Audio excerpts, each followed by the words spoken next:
વાસ્તુ પૂજન મકાનને ધન્યવાદ. પણ અમુક વસ્તુ છે ને ધર્મના કાર્ય કરે છે બધા, ખોટા કરે છે એવી કોઈ વાત નથી, પણ આનો હેતુ શું એ આપણે થોડું સમજવું જોઈએ. વાપર્યા છે કે ખોટા વાપર્યા છે એવી વાત નથી, પણ આપણને એનો હેતુ સમજાય નહીં તો કોઈ અર્થ નથી. સદગુરુ મહારાજને એક આમંત્રિત કરવા રામદેવજી બાપાનો પાઠ, વાસ્તુ પૂજન અને આટલો જમણવાર, હગાવાલા બહેનો દીકરીઓ બધાને આમંત્રિત કરી અને આવું ભગીરથ કાર્ય કર્યું છે. ખરેખર ધન્યવાદ છે. વાસ્તુ છે ને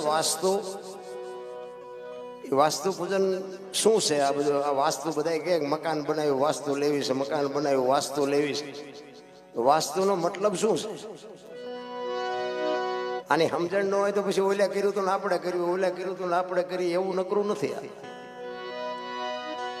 મહાપુરુષો એટલા માટે કહે છે વાસ્તુ એટલે મકાન બનાવ્યું ને એમાં તું વસ, એમાં હવે તું વસ, એમાં તારે વસવાનું છે, એનું નામ વાસ્તુ છે. આ તો નામ સુધારીને વાસ્તુ કર્યું, નકર વસવાની વાત છે.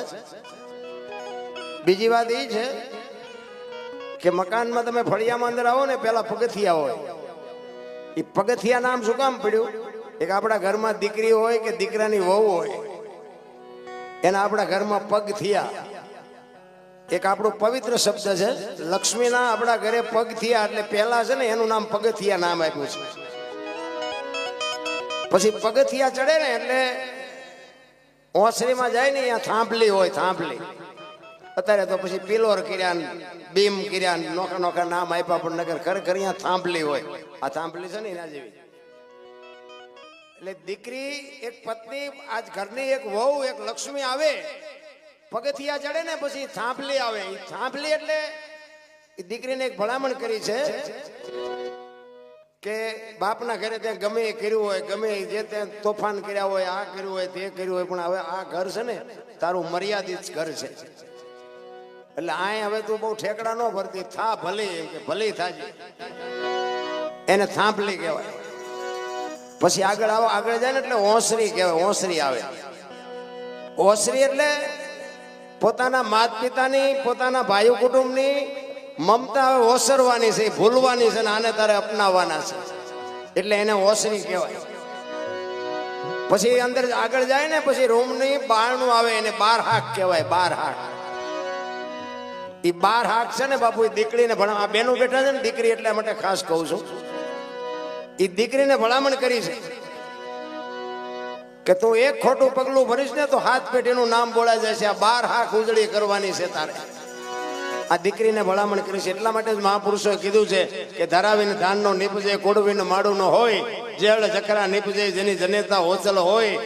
સંતોએ એટલા માટે કીધું કે જનુની જણ તો ભગત જણજે, કાં દાતા કાં સુરવીર, નહીં તો રેજે વાંજળી. આવા દીકરા જો ન જન્મે, એક તો કે દુનિયામાં તું એમ નામ જીવીને એમ નામ મરી જાય છે, ભલે દુનિયા તારું નામ નો લે, તારું મોટું ન જોવે. બાપુ દીકરી માટે બહુ અંકુશ રાખ્યો છે મહાપુરુષોએ. અને ધર્મ ધ્રુજો અને પુરુષ નથી પૂગી ગયો, દેશની આબરૂ દીકરીઓ રાખી છે. તમે કહો તો હવારુથી દાખલા આપો. દીકરીની વાત છે ને જબરજસ્ત છે, પણ હવે ફેશનમાં દીકરીઓ દી ઉઠાડ્યો, તમારે શું વાત કરવી? ભલે ખાવ પીવો, વાપરો, મોજ કરો, બાપના રૂપિયા હોય, ધણીના રૂપિયા હોય, વાપરો, એની અમે વાંધો નથી, પણ દેહના પ્રદર્શન નો કરવાના હોય.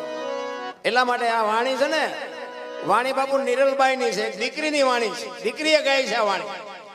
નિરલબાઈએ કીધું છે કે અધૂરિયાને ન હોય દિલડા કેરી વાત, કોક નર પૂરા મળે તો આવું રેણી. આ બધા બેઠા બધા માણા છે, બધા પૂરા નથી, પણ કોઈને આંગળી મૂકીને ન કહેવાય તું અધૂરો છું તું પૂરો છું, ને કે અમારા વાહ ભાંગી નાખ્યા. કહેવાનો મારો અર્થ, નિરલબાઈએ કીધું કે અધૂરિયા અરે પોતાના અંતરની વાત કરાય નહીં.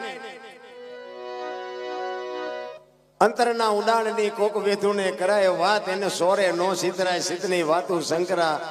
જેના ઉજળા તન હોય, ઉજળા મન હોય, એને વાલી દવલી વાત કરાય. આપણો માણા હોય, આપણને એમ થાય કે આપણો અંગત માણસ છે, એની પાસે વાત કરાય, બધાની પાસે વાત ન કરી શકાય.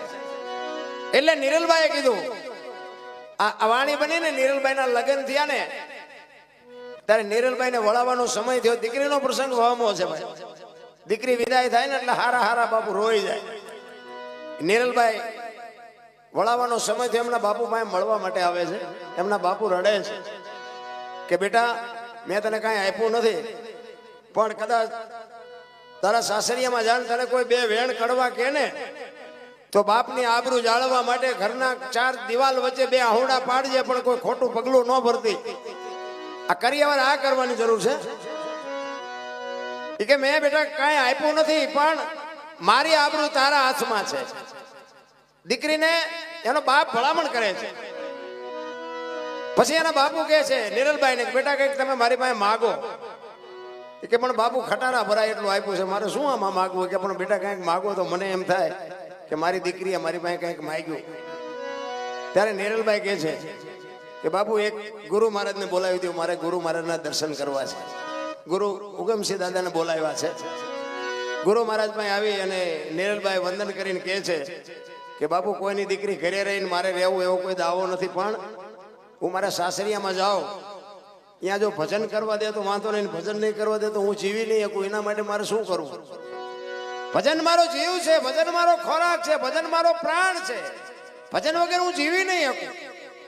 એટલે ગુરુ મહારાજ એક શાલિગ્રામ ભગવાનની મૂર્તિ આપી કે બેટા લઈ જા, તારા રૂમમાં રાખજે, દીવા અગરબત્તી કરજે, અને તને ભજનની મોજ કરતી હોય એવું તને લાગશે. નિરલભાઈ ગયા સાસરે. કુંભારાણા કઈ હારા નહોતા. કુંભારાણાની હારે લગ્ન થયા ને, એ કુંભા એવા જ હતા. બધા કુંભો ને માલો ને જેસલ ને સતીર ના એક હામાં મળ્યા હારા નહીં. પણ આ દીકરીઓ સુધાર્યા છે. આ બધાને જો દુનિયામાં પૂજાતા હોય ને તો પ્રતાપ દીકરીઓનો છે. એ કુંભારાણાને ભજનના માર્ગે ચડાવી અને 2 જણા ભજન કરે છે, 2 ભક્તિ કરે છે. એક દિવસનો સમય છે, કુંભારાણા બહારગામ જાય છે. એમના ભાઈ નાના બાલસિંહ કે છે તમે રાજનું ધ્યાન રાખજો, હું 2 દિવસ પછી બહારગામથી આવીશ. હવે એને ભજન હારે કઈ લેવા દેવા હતું. હાજ પડી નિરલભાઈના ઓરડે ભજન માંડ્યા સાંભળાવા. બાલસિંહ કે કોઈને કીધું નથી ના ભજન શું દેખાડો શું રાજમાં? એટલે અહીંયા જ જાય ને નિરલભાઈના ઓરડે જાય તો ભજન બંધ થઈ જાય, ત્યાંથી આગો જાય તો ભજન ચાલુ થઈ જાય. 2-3 આટા માર્યા એટલે નિરલભાઈ બહાર નીકળ્યા કે બાલસિંહ શું આટા મારો છો? એ કે મને હમણાં ભજન જેવું કઈક સંભળાતું. એ કે ભજન તો આ ઓરડામાં ચાલુ છે. તો કે મને કેમ નથી સંભળાતા? એ વખતે આ નિરલભાઈ કીધેલો કે અધૂરિયાને ન હોય દિલડા કેરી વાત, કોક નર પૂરા મળે. તમે તો અધૂરિયા છો, તમને આ ભજન સંભળાય? અને આમાં એટલા બધા બેઠા છે ને, બધાને ભજન કાને સંભળાતા છે, પણ માઇલ પર નહીં ઉતરતા. અધૂરિયા હોય ન ઉતરે, એને અધૂરિયા કહેવાય. ઘણા કહે ને કે શું ગાયું, મને કઈ ખબર જ ન રહે, સમજી લેવાનું કે અધૂરિયા. આ બધા ન બે. નિરલભાઈ એના દેરને કહે છે કે તમે અધૂરિયા છો, અને રૂવાડા ઉભા થયા ભાઈ. એ કે રાજપાટ ધન દોલત હીરા માણેક હાથી ઘોડા તમે અધૂરિયા કયો છો? એ કે તો બધું આયનું છે, ભેગું આવે એવું શું કર્યું? પછી એને હબાકો આવ્યો ખરું, ભેગું આવે એવું કાંઈ નથી કર્યું. કે તો માર કે છોડો ને મરી જશો, કોઈ બાપો ધણી નહીં થાય. તો કે આ રાજ ભોગું છું ઈ શું છે, અને આ તમે વાત કરો છો ઈ શું છે? તો કે ઈ તમારે સાંભળવું છે? તો કે હા. તો નિરલભાઈ કહે છે સાંભળો. નિરલભાઈ કહે છે હું કહે છે કે આ તમારી જિંદગી કેવી છે એ તમારે સાંભળવું છે ને? તો કે હા. કે સાંભળો.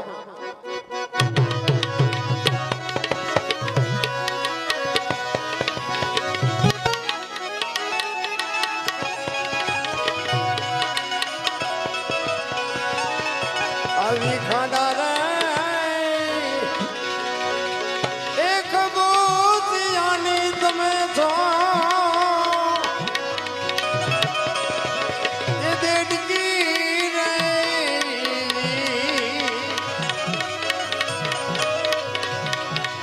આવી ખાડા રે એક બોતિયાની બાયલ તમે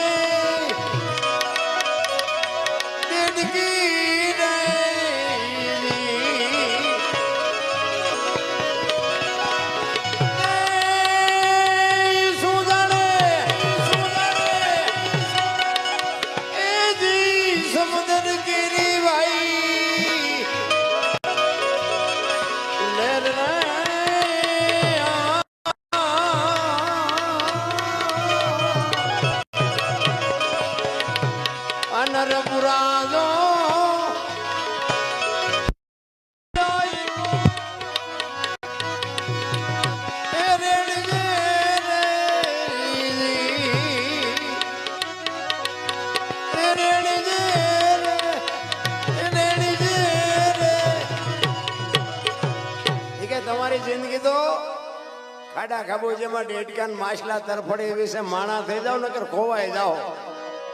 અને વાત એ સાચી નથી. આ મકાન ને ગાડીઓ ને બંગલા ને નોકર ને ચાકર ને આમાંથી ભેગું શું આવે? ભેગા તો આ દુનિયા અમને કે છે રાગડા તાણે રાગડા, પણ રાગડા જ ભેગા આવવાના છે, કોઈને કઈ હારે નથી દેવાનું.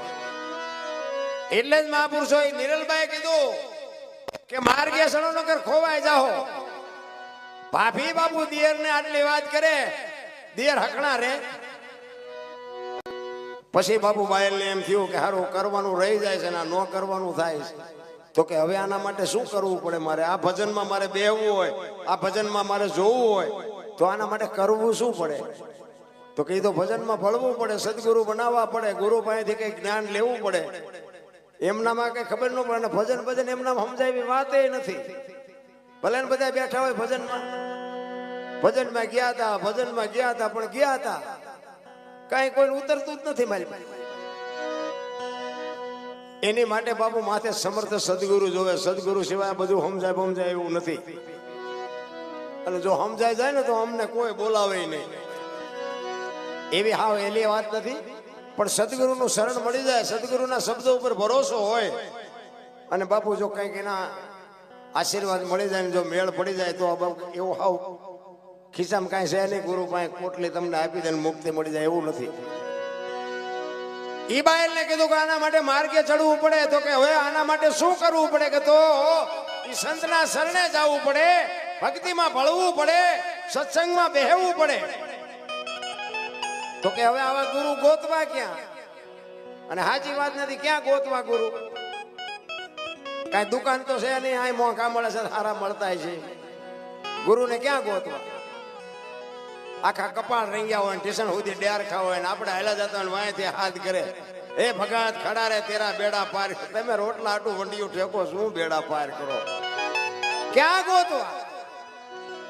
એટલા માટે કે છે કે ઈ તમારા અને જયારે ભાવ જાગે, પ્રેમ જાગે, પ્રીત જાગે, તમને જયારે વેદના થાય, ચિત્તની શાંતિ, મનની પ્રશંસા, દિલની દાતારી, ગુમડાની રૂજ અને ટાટિયા તાવની ટાટ, આટલું માલિકોરથી આવે.